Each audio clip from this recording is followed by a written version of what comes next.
Hello, and welcome back to the next episode of Matt and Todd Go to the Movies, the podcast where Matt and Todd go see a movie at our local Regal Cinema Theater, and then we talk about it, and what we thought about it, and all the stuff in between, from the parking lot of the movie theater right after the movie. I am Todd Domer. And I'm Matt Malloy. And yes, welcome to this episode of Matt and Todd Go to the Movies. Tonight, we'll be sharing our thoughts about The Grudge. Ah! A thriller, for sure. This movie is about a detective. Good luck with this. Yeah. This movie is about a detective whose husband has recently died. She moves to a new town with her son. Gets paired up with another detective, and they're partners in the police department, and eventually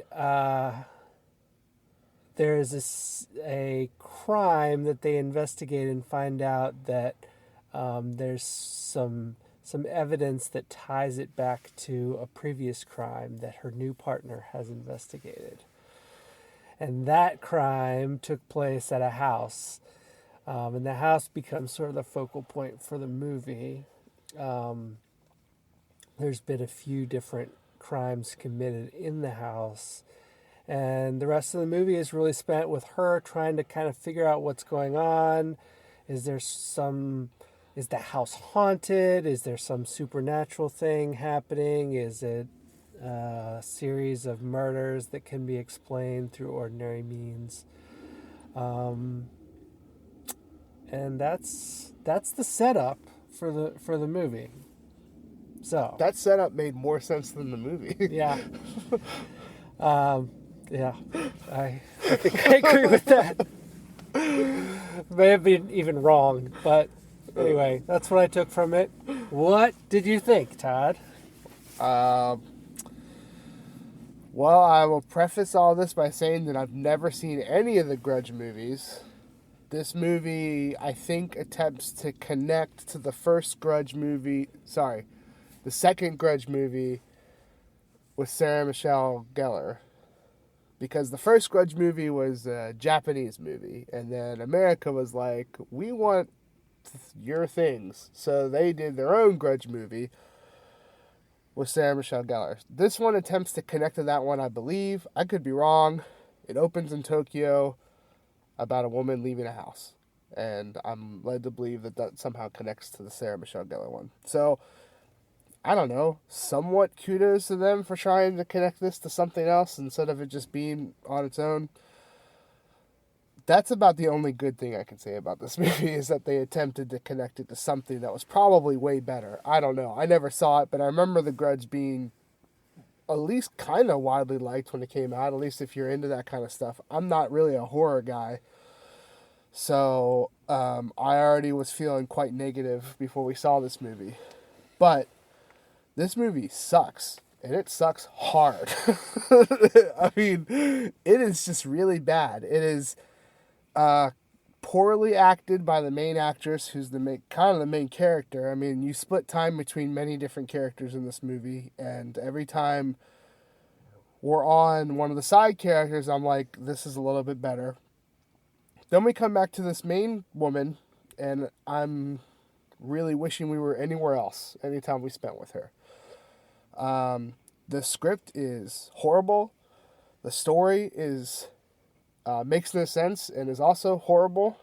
And the scares, I guess, or whatever, are just, I mean, maybe it's the state of horror movies today. I'm not really sure. I think the last scary, quote-unquote scary movie I saw was when we saw Halloween, the new one. And nothing was good about this movie. It was really bad. I mean, they're like, sometimes suspense can make me feel a little awkward. So there were times I was feeling a little awkward because I was like, this is supposed to be super suspenseful, and I guess I'm feeling it. But I also was like, these scares are cheap and meaningless and nothing. And it was like the stereotypical low budget horror movie that I guess gets done a lot now, where it's like I've heard people complain about that the scares are nothing, and it's all like cheap tricks to like get you to, I don't know, get the blood pumping for a hot second. I don't know. I kind of wanted to leave as soon as the movie started. It didn't start on a good foot with me. It was not good, and it never picked up. It never justified us seeing it to me. So, oh man, it was really bad. Don't go see it. Don't, even if you're a horror movie and you love horror movies and you just like love to be scared, I don't think this will satisfy you in any way. I mean, if you are a horror movie, I think you should see a doctor. Yes. Did I say that? Yeah. If you're a horror movie? If you're a horror movie. If you're a horror movie, there's something wrong with you. Yeah. Yeah. So, my vote's going to be don't see it. They should burn all the negatives. It's probably not even, it wasn't even filmed on film, but don't ever see this. Don't ever let anyone convince you that it's worth seeing. Stand by your ground and go see anything else that's in theaters right now besides Cats. Indeed. That's where I'm at. Okay. Well, I would say if you're going to watch all the Grudge movies, that would be really the only scenario where I could see sitting down and saying, all right, I'm watching the original Japanese one, I'm watching the Sarah Michelle Gellar one, I'm watching this one. Assuming I'm right about all the information that right. I'm going off of just sheer memory from, I guess, 2002, because that's when they clocked it in the movie, and I was like, wow, that was such a long time ago. And yeah. But anyway, I think it adds up that those two movies are somehow sort of tied in some weird triangle of evil. But so yeah, that's the only thing that I could really say about recommending watching it. I'm with you, Todd. What got me, the two main things that got me were one, I didn't care about any of the characters. I didn't care about the people who got murdered along the way. I didn't care about the main character. I didn't care about her sidekick. I didn't care about her son, who really... I agree with you. He really acted like a fence post. was his acting style. I have to say the one of the first lines of the movie that made me write off this woman, both in acting and in character, was you find out that her husband has just died recently. The kid's really upset about it. He's scared because they're in a new place and all that kind of stuff. And she says this line. She says, "I'm still here. I promise I'm not going anywhere. Cops don't go anywhere," or something like that. She's like, "It's not going to happen to me because I'm a cop or whatever." And I was like, Who makes that promise to a young kid who's specifically a cop? Like, right. Your whole job is putting your life on the line. Yep. Anyway, I mentally checked out at that point towards this character. I was like, you're done. We're done here for you. That's fair. So the other thing that really got me was the flipping back and forth in time. Yeah. It was a difficult story, maybe impossible to follow, but you're constantly flipping back and forth through the years to the other people who got murdered before they got murdered, and so you could see a little bit about their life and maybe try and care about them, even though that doesn't work. And it just made the movie very choppy, very sort of piecemeal put together, and not good. Yeah. Now, on to the important thing that I noticed, which bothered me, or was interesting, and I thought about most of the movie. So the movie was taking place in like early 2000s, from somewhere of 2002 to 2006. I think 2006 is the main storyline. Right. You flip between 2004 and 2005. Right. So there's a few different characters in this movie that all drive Chevrolet Caprice Classics, which I used to drive a 1987 Chevy Caprice Classic back in the day. It was a great car, very, peppy. The main character drives one in 2006, and it is in 1987 because they really stopped making it around that time. So it's 20 years old. And now the one she drives looks like it's 20 years old. However, there's other people in the movie who also drive Caprice Classics. There's a Caprice Classic station wagon that shows up in the movie, which I don't know how old that was. But my question that I thought a lot was, like, why are there Chevy Caprice Classics in this movie from the 1980s that's supposed to take place in the 2000s? It just... Nothing escapes your hawk-like eyes for detail. That's what I was thinking about, as well as trying to understand this movie throughout. So maybe I would have noticed that if I wasn't checked out. Or if you used to drive a Caprice Classic. True, yeah. Hot rod. If they were all Ford Rangers, I would have noticed that.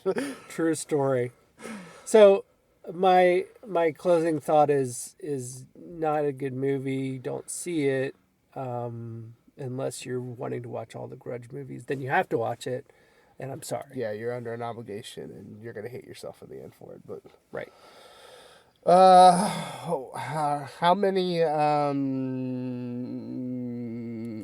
many wet hairs would you give this movie? Yes. There's a lot of people with wet heads, wet hair in this movie. Yeah, probably soaked in blood or just water or whatever. You can't tell, but yeah, there does seem to be a lot of dark, wet hair that makes an appearance, and sometimes for no reason whatsoever, but just someone you see their dark, wet hair. Yep.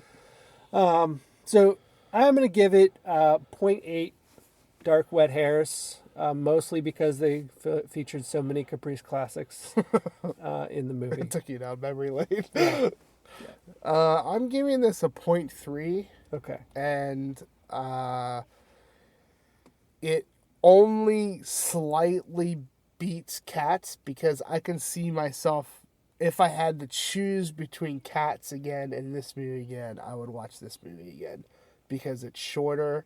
It was really short. Like, that's kind of like, I'm giving it a 0.3 because it's short. It's really bad and it's pretty horrible, but you're not there for a super long time. Like, I think the movie was at 6:20, so you give about 20 to 30 minutes for previews, and we walked out at 8 o'clock. So that's like an hour 20, an hour and 10, an hour 15, somewhere in there. If I got to sit through a crappy movie, at least it's short.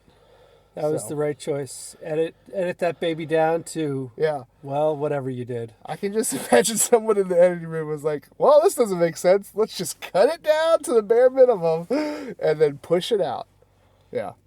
That's a sad... I mean, I'm not... Like I said, I've never been a horror guy, but if this is any indication of where we're at in horror movies, it's a sad state. Because I think these movies, unfortunately, make money because you get a hype machine going for it. It only costs $3 to $4 million to make because you don't hire anyone super famous or anything, and main characters are nobody I've ever seen. And then you just get chumps like us to see it, and then you get your money back, I guess. So, and that's how the music industry works, guys. Chumps like us. Oh, wow. Yeah, man. Well, thanks for listening to this episode of Matt and Todd Go to the Movies, where we reviewed what was this movie called?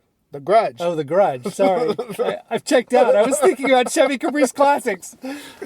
Oh, yes. Dearie. When we reviewed The Grudge, and we collectively, on average, give it a 0.5 wet hair heads out of 5. That's a pretty low score. That's 10% of... Also, before you do the sign-off, I feel like I have to give a shout-out to Tim Davis, who contacted me today that we had posted a new episode up of our podcast, and it was playing an old episode due to technical difficulties in somewhere. Yeah. So technical error on my part. Yes. Neither of us would have known that if he hadn't contacted me. So good on you, Tim. Thanks for contacting me about something positive instead of how much you didn't like my review. Yeah. Thanks, Tim. Friend of the podcast. Yeah. Status earned. Mm-hmm. All right. Well, that's it for this episode. Thanks a lot for listening. Keep listening. We like it. Da da da da da da da.